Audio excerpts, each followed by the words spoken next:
प्रणवनं अंगठा देऊन सुद्धा स्वतःला अर्जुन म्हणून घडवलेलं आहे. देशप्रेमाची ही जी भावना आहे ही साताऱ्यामध्ये असल्यावर अगदी सहजच प्रत्येकामध्येच येऊन जाते. त्याच्यामध्ये माझा मग एकदा 2021 साली 6वा क्रमांक आला देशात आणि त्याच्यानंतर 2022 साली 5वा क्रमांक आला देशात. म्हणून मी तो निर्णयही घेतला की आपण एक अंगठा आपला काढून टाकूयात. मुलांनी नेमका अभ्यास कुठं करावा, म्हणजे ते राहतात त्या ठिकाणी करावा का पुणे दिल्लीची निवड करावी त्यांनी? येस, तर आपण असं बऱ्याचदा ऐकण्यात येतं की UP बिहारची मुलं ही 24 तास अभ्यास करतात किंवा लायब्ररीत झोपतात वगैरे. तर मी ते एक मिसकन्सेप्शन पहिल्यांदा दूर करू इच्छितो आणि मी मेन्सचा निकाल तपासला होता तेव्हा हे बघितलं होतं की प्रणव कुलकर्णी लिस्टमध्ये एकच आहे. त्याच्यामुळे इंटरव्ह्यूत जर प्रणव कुलकर्णी लिस्टमध्ये असेल तर तो मीच आहे हे माहिती होतं. स्टेटबद्दल किंवा एखाद्या स्टेटच्या मुलाला एखादंच असं एक तिरकस प्रश्न विचारला गेला सो दॅट त्याचं सिलेक्शन व्हावं आणि म्हणजे त्यांनी मला नक्कीच एक प्रेशर सिच्युएशनमध्ये टाकण्याचा प्रयत्न केला की अवघड सिच्युएशन नंतर हा बाकीचे प्रश्नांची कशी उत्तरं देईल. तर माझ्याबद्दल मी स्वतः सांगतो की 2दा एअरफोर्सला सिलेक्शन होऊनही जेव्हा माझं झालं नाही तेव्हा मला, आणि नंतर इंटरव्ह्यूलाही एकदा झालं नाही, तेव्हा मला असं खरंच वाटलं की यार आपण इतक्या लहान शहरातून येतो आणि इतके प्रयत्न करतो पण तरीही कधी नशिबाने तर कधी आपले प्रयत्न कमी पडल्याने आपल्याला यश मिळत नाही. तेव्हा मी हेच ठरवलं की भलेही US इतका पगार मला इथे नाही मिळणार पण खरंच जी देशसेवा केल्याची भावना आहे आणि आयुष्यात काहीतरी अचीव केल्याची जी भावना आहे ही मला इथे राहून आणि इथल्या लोकांसाठी सेवा करून खरंच चांगलीपणे बजावता येईल. सर ॲक्च्युली असं होतं की इतक्या मोठ्या चांगल्या रँकनी सिलेक्शन होणं आणि त्याच्यानंतर आपल्याला जॉईन न करायला मिळणं हे नक्कीच थोडंसं निराशादायक होतंच.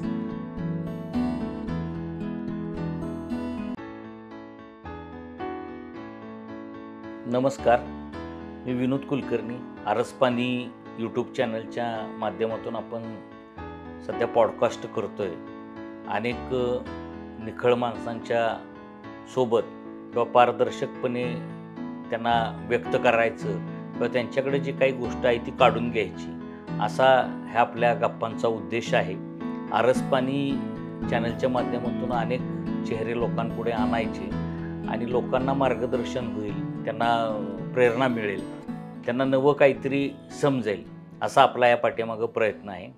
आज आपल्यासोबत प्रणव विनय कुलकर्णी नावाचा युवक आहे. केंद्रीय लोकसेवा आयोगाच्या परीक्षेमध्ये नुकताच त्याने 256वा क्रमांक मिळून यश मिळवलेलं आहे. तो आपल्या सातारचा आहे.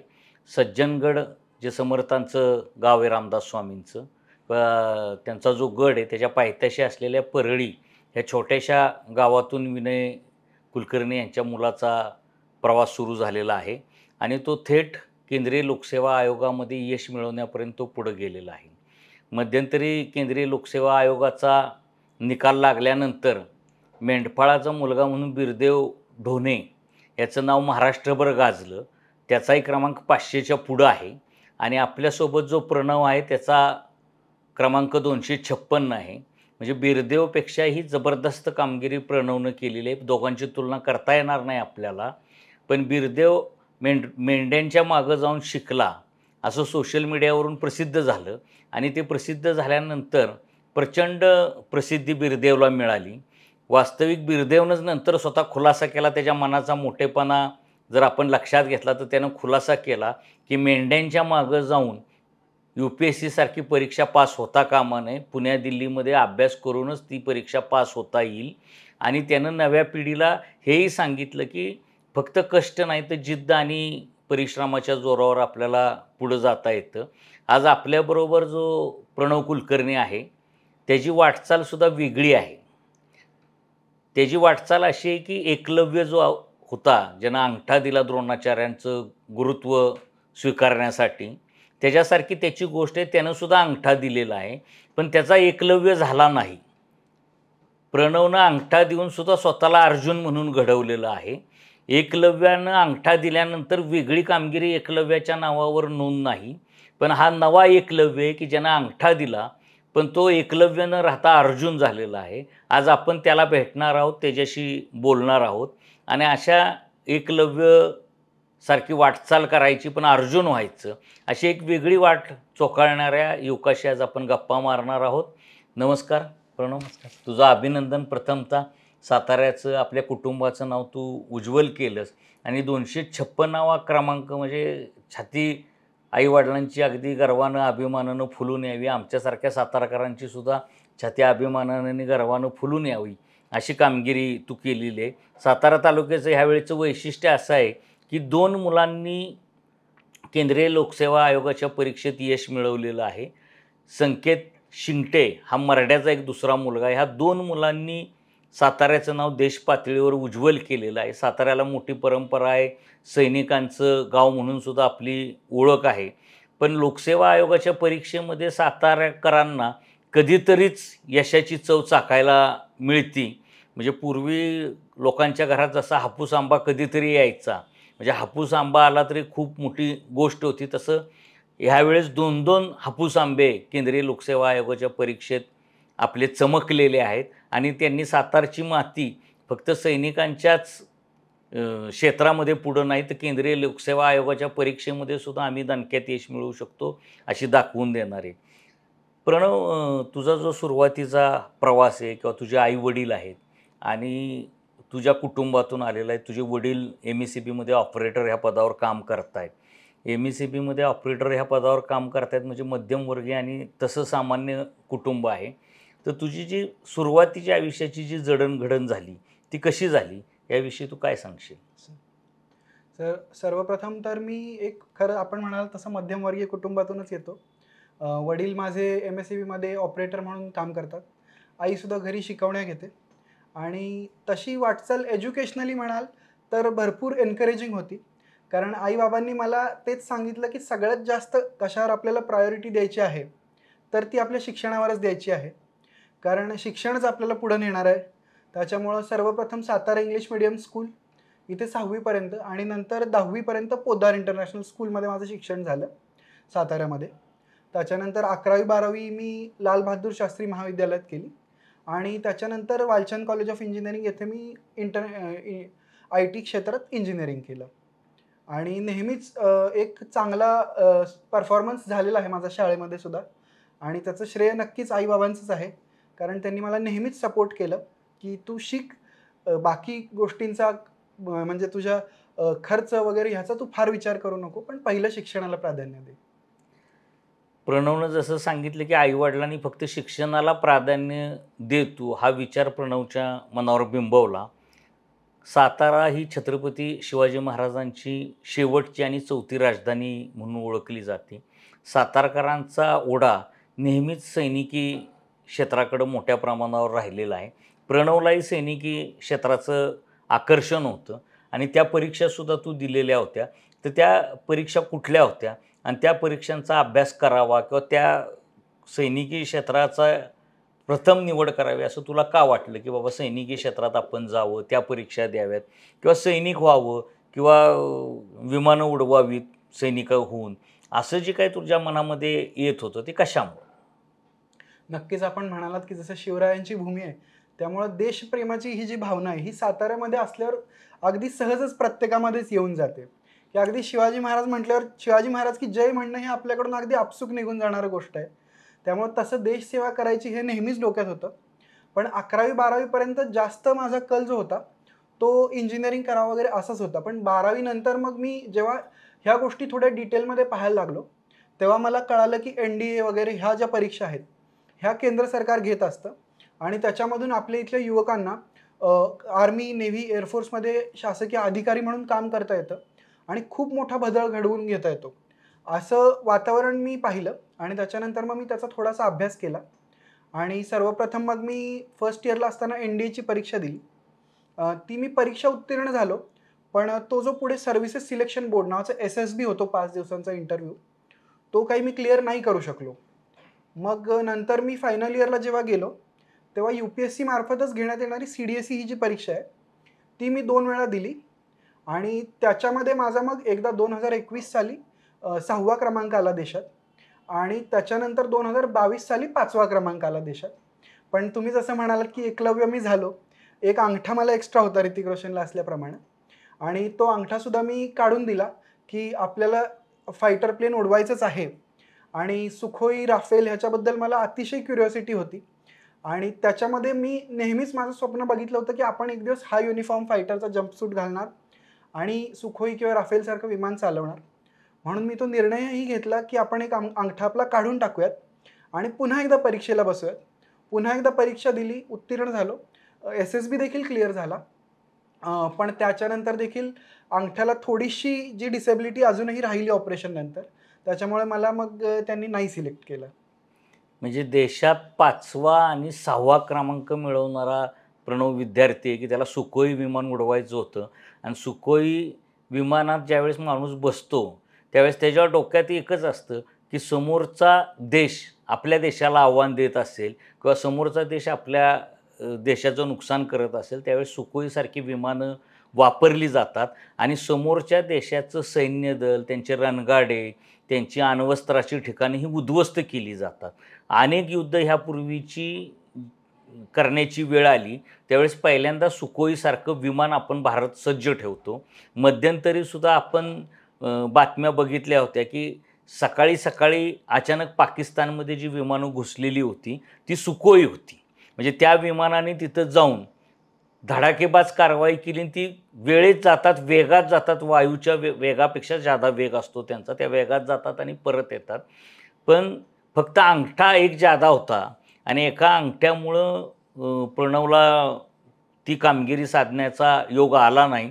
त्यानं अंगठासुद्धा देशाच्या सेवेसाठी समर्पित करायचा निर्णय घेतला. कारण आपल्या अंगाला असलेला एक अवयव जरी जादा असला तरी त्याच्यावरसुद्धा आपलं काहीतरी प्रेम जडलेलं असतं. पण त्याचासुद्धा त्याग प्रणवनं केलेला आहे. ही कौतुकाची गोष्ट आहे.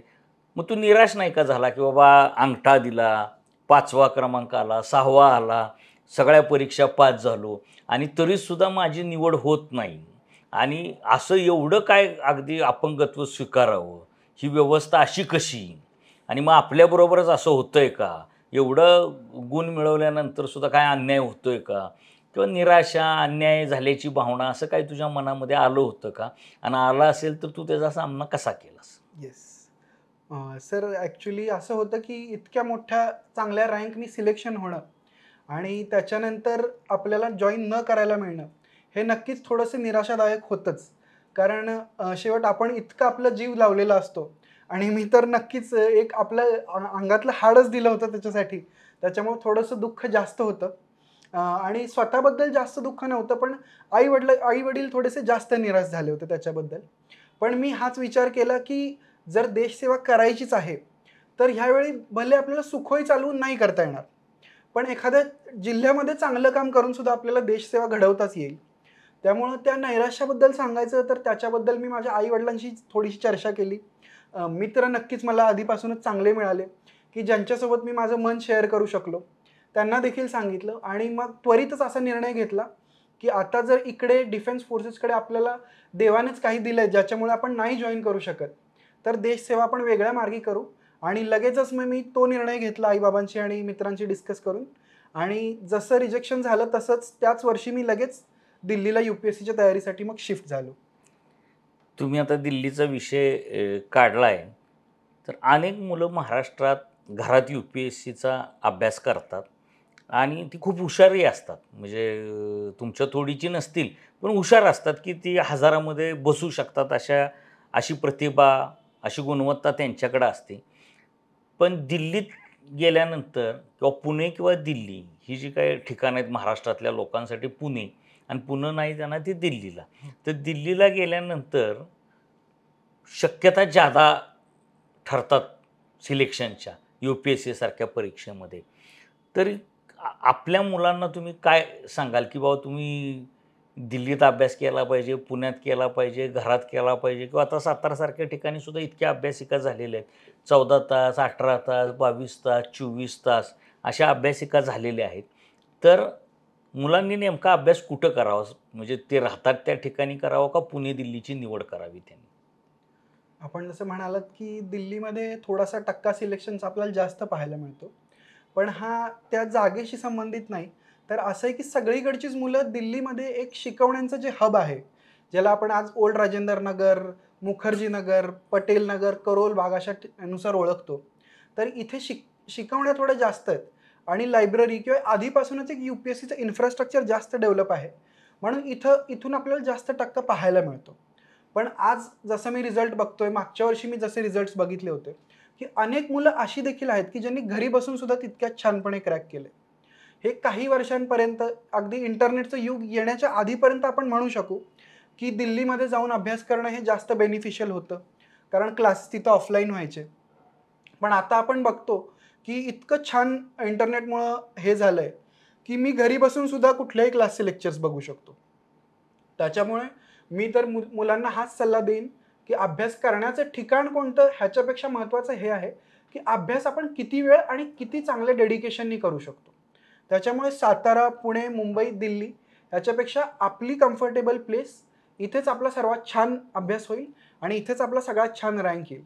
आता मी दिल्लीला जायचा निर्णय याच्यासाठी घेतला, की घरातून एक कम्फर्ट झोन माझं सेट झालं होतं.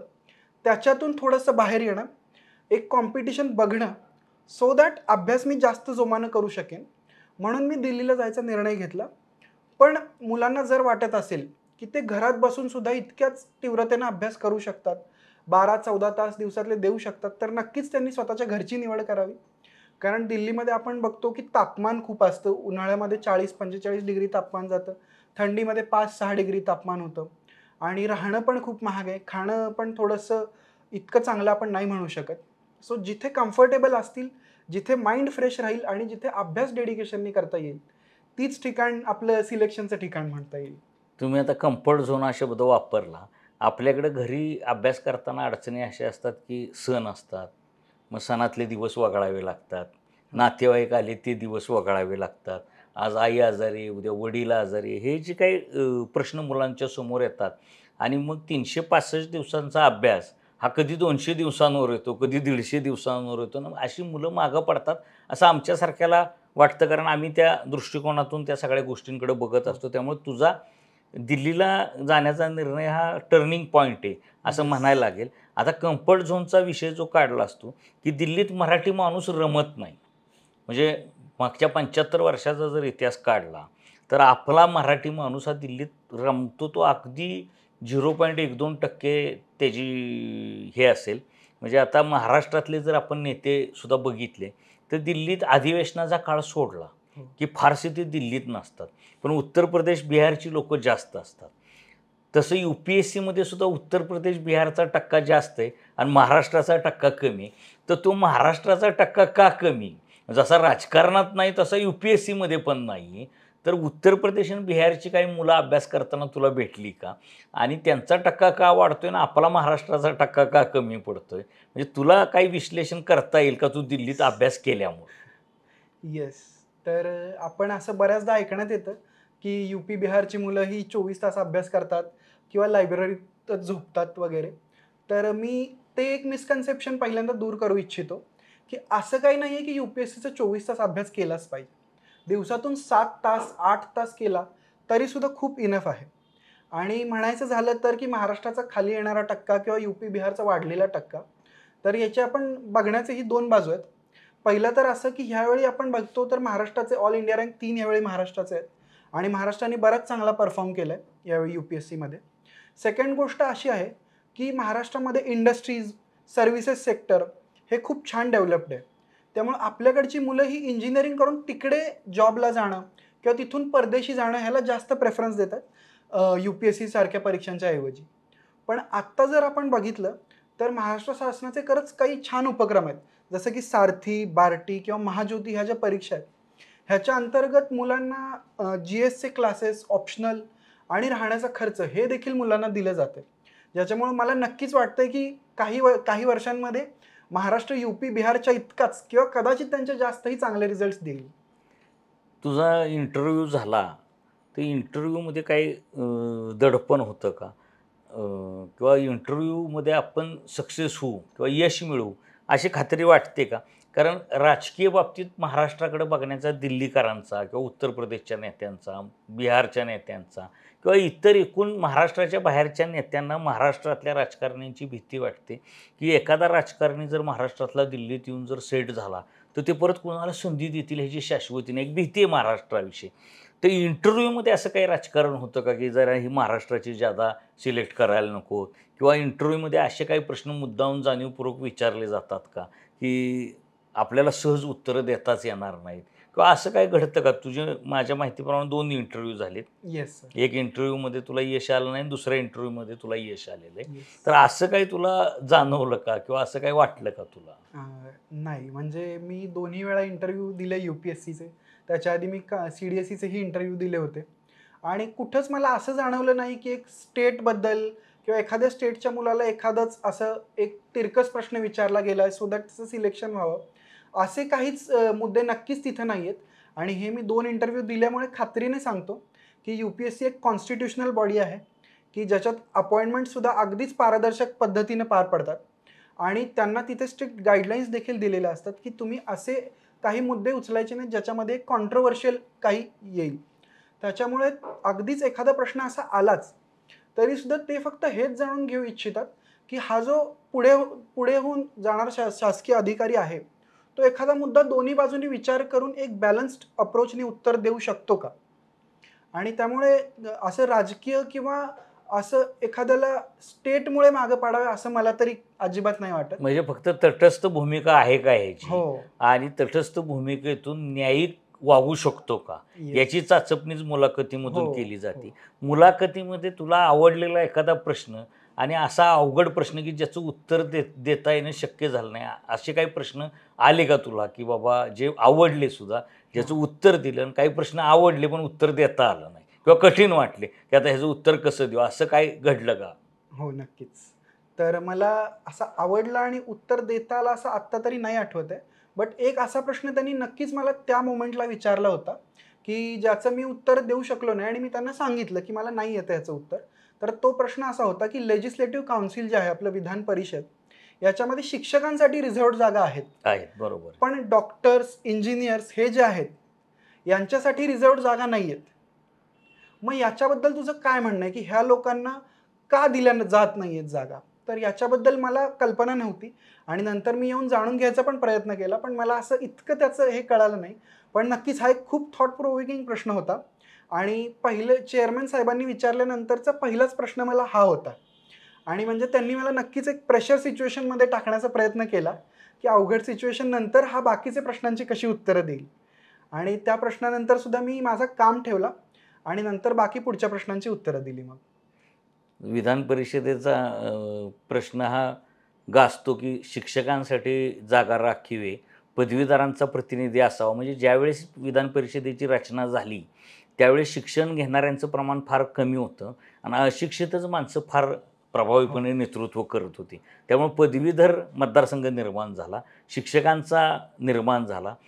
विधान परिषदेची निर्मिती होऊन सुद्धा काही जागा राज्यपाल नियुक्त नेमायच्या असतात. हो. त्यामध्ये सुद्धा पत्रकार, साहित्यिक, लेखक हो. अशा वेगवेगळ्या क्षेत्रातल्या तज्ज्ञांना नेमावं असं असतं. म्हणजे कुठला प्रश्न UPSCचं बोर्ड विचारेल ह्याची शाश्वती नाही. म्हणजे किती मुलांना तयारी करावी लागते ह्या प्रश्नांमधून आपल्या लक्षात आलं असेल.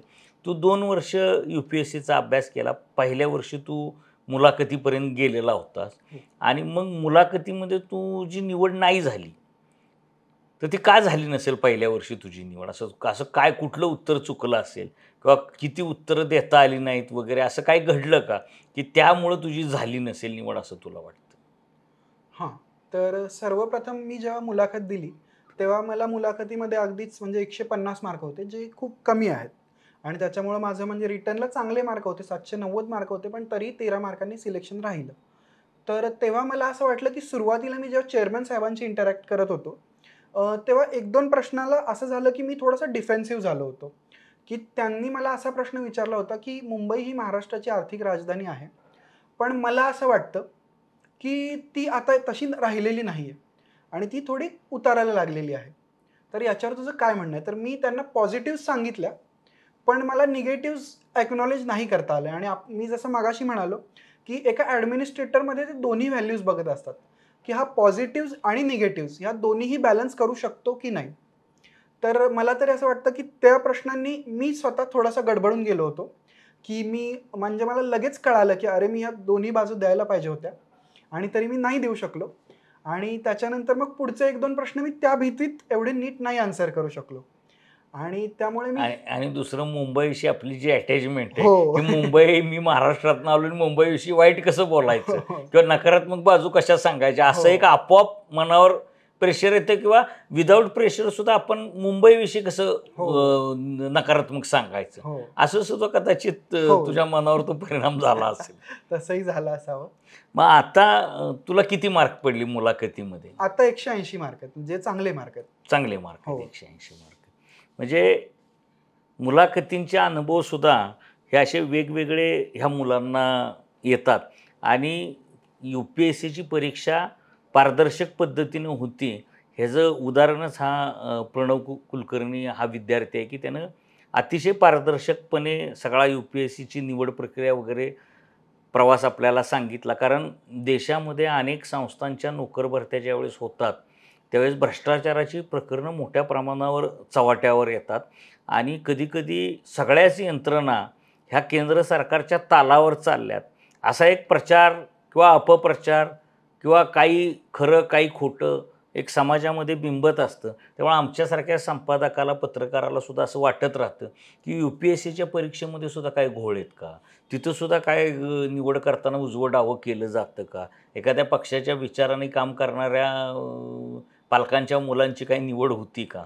असे अनेक गैरसमज पालकांच्या किंवा एक साध्या सामान्य माणसांच्या लोकांमध्ये मनामध्ये आलेले असतात, की बाबा असं काय घडतंय का? पण तू जो काही प्रवास सांगितला, त्यामुळे कदाचित सगळ्या प्रश्नांची उत्तरं मिळू शकतील.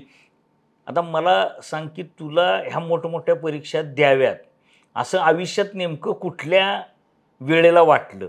जेव्हा 10वीला वाटलं, 12वीला वाटलं, पदवीधर झाल्यावर वाटलं, इंजिनिअरिंगला जाताना तुझ्या मनात वेगळा विचार असेल. म्हणजे टर्निंग पॉईंट जो म्हणतो आयुष्यातला, तो तुझा कधी होता? आणि दुसरी गोष्ट, की आजकाल असं चाललंय, की 4थी-5वी पासूनच त्याला तू कलेक्टर हो, तू डॉक्टरच हो, तू इंजिनियरच हो, तू अमुकच कर, तू तमुकच कर. इतकं पालकांचं मुलांवर प्रेशर असतंय, की तू असंच कर, तू तसंच कर.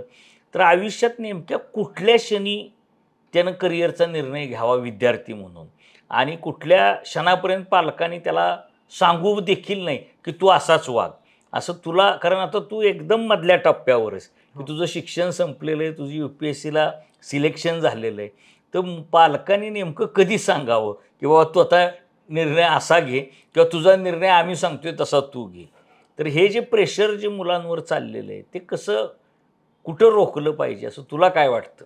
येस. सो पहिल्यांदा तर मी थोडासा भरकटतो तुमच्या प्रश्नाकडून. हं. एक माफी मागतो त्याच्याबद्दल, की तुम्ही जसं म्हणालात, की मी ह्या पक्षाचा आहे तर होईल की नाही त्या पक्षाचा.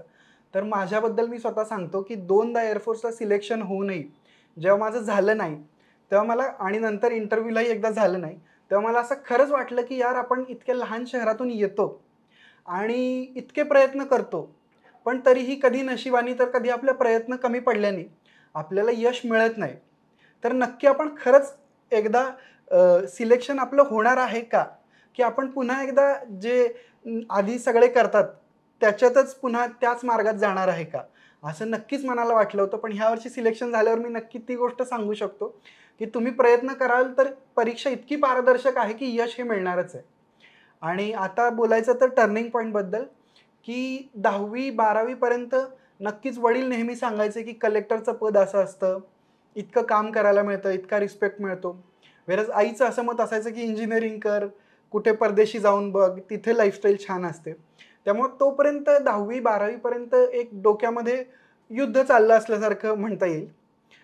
पण 12वीमध्ये मी जसं म्हणालो, की मला नेव्हीची किंवा एअरफोर्सबद्दलची जी आवड निर्माण झाली, तेव्हा मी हेच ठरवलं, की भलेही US इतका पगार मला इथे नाही मिळणार, पण खरंच जी देशसेवा केल्याची भावना आहे आणि आयुष्यात काहीतरी अचीव्ह केल्याची जी भावना आहे, ही मला इथे राहून आणि इथल्या लोकांसाठी सेवा करून खरंच चांगलीपणे बजावता येईल. कारण ह्या एक डायरेक्ट सर्व्हिस असतात, भले ते आर्म फोर्सेस असू देत किंवा सिव्हिल सर्व्हिसेस असू देत. सो मी नक्की म्हणेन, की 12वी नंतरचा जो फेज होता, आणि एस्पेशली सांगायचं तर माझं 12वी नंतर IITला सिलेक्शन झालं नव्हतं, की ज्याच्यामुळे मी हे जास्त सिरियसली घेतलं. सो एक टर्निंग पॉईंट IITला न झालेलं सिलेक्शन पण आपण म्हणू शकतो, की ज्याच्यामुळे मी एक कदाचित थोडंसं जास्तच चांगल्या पदाची, म्हणजे जास्तच चांगल्या परीक्षेची मी निवड करू शकलो. आणि तुमच्या दुसऱ्या प्रश्नाचं उत्तर देताना की अनेकदा पालक 3री 4थीपासून मुलांना सांगत असतात की UPSC करच किंवा तुला UPSCच आयुष्यात करायचं आहे किंवा तुला आयुष्यात USलाच जायचं आहे. तर मी त्या पालकांना हेच सांगेन की ते वय त्या मुलांना एक स्वतःला एक्सप्लोअर करण्यासारखं आहे, की त्यांनी नवीन नवीन स्पोर्ट्स खेळू दे, नवीन नवीन हॉबीज डेव्हलप करू देत, नवीन नवीन गोष्टी एक्सप्लोअर करू देत. आता इंटरनेटमुळे यूट्यूबमुळे त्यांना सगळ्या कंटेंट ॲक्सेसिबल आहे. तर त्याचा ते अभ्यास करू देत आणि त्यांना जे हवं ते डिसिजन घेऊ देत. ते भलेही लेट येईल आयुष्य, की काही जणांना इंजिनिअरिंग नंतर असं वाटतं, काही जणांना जॉब केल्यानंतर असं वाटतं की नाही आहे माझा पॅशन इथे. जसे मागच्या वर्षीचे ऑल इंडिया रँक 11 होते, त्यांना जॉब केल्यानंतर कळालं की मला जॉबमध्ये माझं मन नाही लागत आहे. IIT ग्रॅज्युएट असूनही त्यांनी तो हाय पेइंग जॉब सोडला आणि ते सिव्हिल सर्व्हिसेसकडे आले. सो हा टर्निंग पॉईंट कधीही येऊ शकतो आणि तो ऑर्गॅनिकली मुलांकडूनच आला तर तो जास्त चांगले रिझल्ट देईल आपण फोर्स केल्यापेक्षा. आता प्रणवनं सांगितलेल्या किस्स्यावरून 2 गोष्टी मला आठवल्या, की देशात शास्त्रज्ञांची फार कमतरता होती आणि इंदिरा गांधींनी आवाहन केलं, की परदेशातून जे शास्त्रज्ञ म्हणून आपले लोक काम करत आहेत, त्यांनी देशसेवेसाठी परत यावं आणि भारताची सेवा करावी. खरं तर परदेशात आपल्यापेक्षा खूप पैसे मिळतात. म्हणजे त्या पैशाचं आणि आपल्या पैशाची तुलना होऊ शकत नाही, इतके पैसे मिळतात. आणि रघुनाथ माशेलकर जे थोर शास्त्रज्ञ आहेत आता भारताचे, ते त्या आव्हानाला प्रतिसाद देऊन परत भारतात आले परदेशाची नोकरी सोडून आणि भारतासाठी संपूर्ण आयुष्य रघुनाथ माशेलकरांनी आपलं दिलं किंवा आपलं सर्वस्व त्यांनी देशासाठी दिलं. जसं प्रणवचं सुद्धा अभिमानास्पद वाक्य आहे, की मला कदाचित पगार कमी मिळेल, पण मला देशासाठी काहीतरी करता येईल. नव्या पिढीमध्ये देशासाठी काहीतरी करावं ही भावना कमी आहे आणि पैशासाठी काहीतरी करावं ही भावना वाढते. तर देशासाठी काहीतरी करावं ही भावना असलेली पिढी आज भारताला हवी आहे आणि तसे लोक आपल्याला पुढं जाताना दिसले पाहिजेत. डॉक्टर अच्युत गोडबोले नावाचे एक लेखक आहे जे IITमध्ये उत्तीर्ण झाले आणि IITपेक्षा आज ते लेखक म्हणून मोठे आहेत. त्यांनी IITसुद्धा एक काळानंतर सोडून दिली. त्यांचं एक पुस्तक आत्मचरित्रसुद्धा गाजलेलं आहे सगळं बघितलं तर. तर प्रणव हा IIT उत्तीर्ण झाला नाही, ही आमच्यासाठी एक चांगली गोष्ट आहे, की IIT उत्तीर्ण होऊन किंवा न होऊन सुद्धा नुसतं इंजिनिअरिंग करून अनेक इंजिनिअर सातारकरांनी देशाला दिले असतील, पण त्यांची नावं, त्यांची ओळख सातारासाठी उपयोगी ठरलेली नाही, ती त्यांच्या कुटुंबासाठी ठरलेली. प्रणवचं काम देशासाठी उत्कृष्ट ठरेल आणि सातारासाठी सुद्धा उत्कृष्ट ठरेल अशी मला खात्री वाटते. त्यानं जो काय ह्या पॉडकास्टमध्ये किंवा ह्या गप्पांमध्ये जी काही त्यानं उत्तरं दिली ती पाहता त्याची कारकीर्द उज्ज्वल होईल. तुला ज्यावेळेस निकाल कळाला की आपण उत्तीर्ण झालो आहे, 256वा क्रमांक आपला आला आहे, त्यावेळेस तुझी भावना काय होती? तुझा आनंद किती होता? आणि रिझल्ट कळल्या तू आईला फोन केलास का वडिलांना केलास? येस. तर पहिलं तर परीक्षा ही इतकी अनसर्टन आहे की नक्की आपला बेस्ट देऊन सुद्धा येईल रँक हे काही सांगता येत नाही. त्यामुळे इंटरव्ह्यूच्या 5 मिनिटं आधीपर्यंत सुद्धा मी अभ्यासच करत होतो की पुढची प्रिलिम्स आपल्याला द्यायचीच आहे. आणि अचानक 2 वाजता मित्राचा फोन आला की रिझल्ट आला. मी त्याचा फोन पटकन ठेवला आणि बघितलं तर 256 नंबरला आपला रँक आलेला आहे. तेव्हा पहिल्यांदा तर हीच फिलिंग होती की एक रिलीफ आहे की इतकी वर्ष निकाल एकदाच बघितला का 2-3 वेळा बघून खात्री केली? नाही, पहिल्यांदाच बघितला. आणि मी मेन्सचा निकाल तपासला होता तेव्हा हे बघितलं होतं की प्रणव कुलकर्णी लिस्टमध्ये एकच आहे. त्याच्यामुळे इंटरव्ह्यूत जर प्रणव कुलकर्णी लिस्टमध्ये असेल तर तो मीच आहे हे माहिती होतं. सो ते होतं. आणि जसा निकाल कळाला तसं मी पहिल्यांदा खाली बसलो आणि मला पहिल्यांदा तर काही कळालं नाही की नक्की काय झालं आहे. पण एवढं फिलिंग होतं की आपलं काहीतरी 5 वर्ष जे आपण इतकं देश सेवेसाठी बघायचं आपलं एक स्वप्न जे बघितलं होतं ते आता थोड्याफार प्रमाणात साकार होते ह्याची फिलिंग होती. मग बाबांना फोन केला की असं असं आहे आणि सिलेक्शन झालं. मग बाबांनी आईकडे फोन दिला आणि आई लगेच रडायलाच लागल्या. आणि तेच मग तोच असा आयुष्यातला एक अविस्मरणीय क्षण मी त्यांना देऊ शकलो ह्याच्याबद्दल थोडं फिलिंग आहे की आईवडिलांना एक चांगली भावना मी देऊ शकलो माझ्या आयुष्यात. तर प्रणवचा एकूण सगळा प्रवास आपण जाणून घेतला की अंगठा देऊन आपली ओळख निर्माण होणार नाही. आपल्याला अर्जुनासारखंच पुढं गेलं पाहिजे हे प्रणवनं ओळखलं. म्हणजे IITमध्ये यश मिळालं नाही, IITमध्ये प्रवेश मिळू शकला नाही. प्रणव नाराज झाला नाही. त्याला सैन्य दलात जायचं होतं, सुखोई विमान उडवण्याचं स्वप्न होतं. त्यासाठी त्यानं अंगठा दिला, पण तरी त्याचं सिलेक्शन झालं नाही. देशात 5व्या-6व्या क्रमांकाला उत्तीर्ण होऊन सुद्धा त्याला संधी मिळाली नाही. म्हणजे निराशेचे क्षण त्याच्या आयुष्यामध्ये खूप आले. परंतु त्याला असं वाटलं नाही की इथं निराश व्हावं. जसं मी मगाशी सांगितलं की लोकसेवा आयोगाच्या परीक्षेत सुद्धा काय उलटं-पालटं असतं का? काही वशिलेबाजी असती का?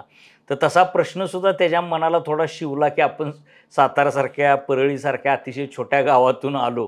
पण त्यानं ती मरगळ झटकून टाकली आणि प्रणव पुन्हा अभ्यासाला लागला. पहिल्या प्रयत्नामध्ये मुलाखतीपर्यंत जाऊन सुद्धा त्याचं सिलेक्शन झालं नाही आणि का झालं नाही ह्याचं उत्तरसुद्धा त्याला माहिती आहे, की मी बॅलन्सिंग उत्तर देऊ शकलो नाही. मी सकारात्मक बाजू सांगितली, नकारात्मक पैलूंवर प्रकाश टाकू शकलो नाही. कदाचित तेच उत्तर माझं चुकलं आणि उत्तर देताना जो आत्मविश्वास माझ्याकडे हवा होता, तो माझ्याकडं नव्हता. अनेक वेळा सिलेक्टरच चांगले नव्हते. मग त्यांनी माझ्यापेक्षा काय झालं, तो तिकडचा होता, त्याचं आडनावच हे होतं, त्याची जातच ती होती किंवा अमुक असणारे, अशी कारणं मुलं देतात. तर मुलांनी अशी कारणं देऊ नयेत आणि निराशेचे क्षण झटकावेत. सतत प्रयत्नशील राहिलं पाहिजे आयुष्यामध्ये. परमेश्वर कुठला दरवाजा उघडेल तुमच्यासाठी हे सांगता येत नाही. प्रणव 256व्या क्रमांकानं उत्तीर्ण झाल्यामुळं तो कदाचित IAS होईल का नाही सांगता येत नाही.